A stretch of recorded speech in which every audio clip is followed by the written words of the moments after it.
इससे पहले हमने rapid access heart failure clinic के बारे में डिस्कस किया कि वहाँ पर जो है वो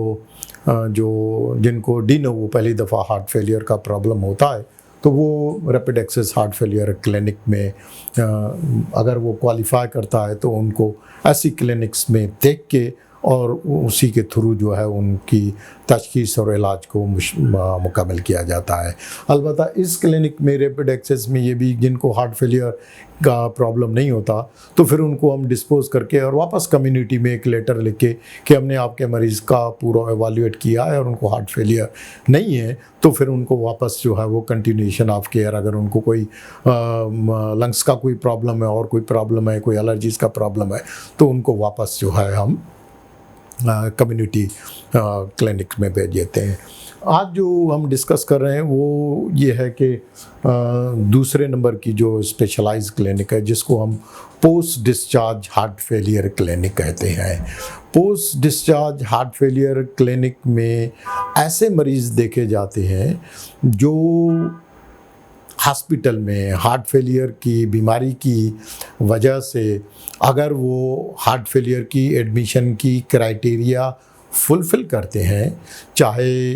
वो पुराने हार्ट फेलियर के मरीज़ हों और एक्यूट डिकम्पनसेशन हार्ट फेलियर के साथ दाखिल हो रहे हैं, या एडवांस हार्ट फेलियर के नॉन पेशेंट्स हैं और बार बार अस्पताल में दाखिल हो रहे हैं, या अगर पहली दफ़ा डी नोवो हार्ट फेलियर के साथ अस्पताल में दाखिल हो रहे हैं,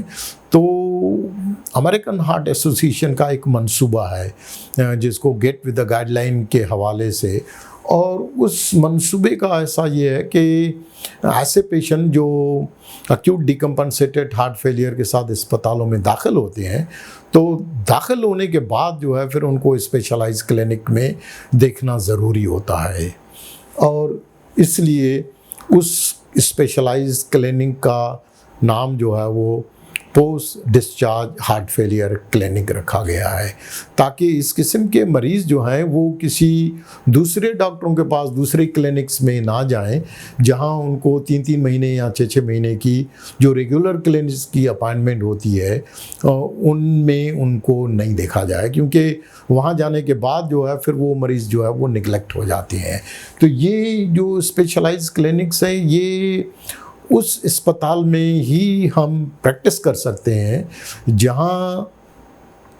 ये सारी जो क्लिनिक्स हैं वो आपस में इंटीग्रेटेड हैं, आपस में ये कम्युनिकेटेड हैं, यानी एक हार्ट फेलियर के मंसूबे के तहत जो है वो काम कर रहे हैं, ताकि ये नहीं हो कि रैपिड एक्सेस हार्ट फेलियर का पेशेंट जो है वो पोस्ट डिस्चार्ज में चला जाए और पोस्ट डिस्चार्ज का पेशेंट जो है वो rapid access heart failure clinic नहीं, इस तरह से, क्योंकि ये सारी चीज़ों का मंसूबा जो है ये इसको बाकायदगी से जो है वो मॉनिटर करके और उन मरीज़ों को ऐसी क्लिनिक्स में डिस्चार्ज होने के बाद, क्योंकि जब ये मरीज़ डिस्चार्ज होते हैं तो ये वल्नरेबल फेस में होता है, क्योंकि 6 हफ्ते का जो पीरियड होता है उनमें ये वल्नरेबल फेस में ये वल्नरेबल पेशेंट्स जो होते हैं ये दोबारा फिर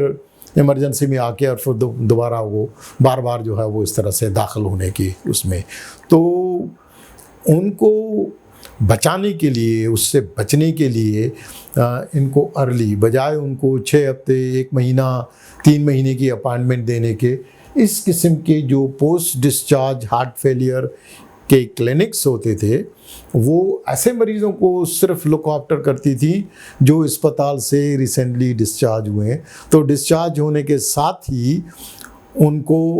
उस क्लिनिक की नर्स जो है उसके पास जो है उसका रिकॉर्ड होता था और वो तीसरे दिन उनको घर पर फ़ोन करके और उनकी खैरियत मालूम करती थी कि वो ठीक हैं, खैरियत से हैं, दोबारा उनको इमरजेंसी में जाने की नौबत तो नहीं आई, वो दवाएं खा रहे हैं, अपना वज़न कर रहे हैं, फ्लूइड्स को रिस्ट्रिक्ट कर रहे हैं।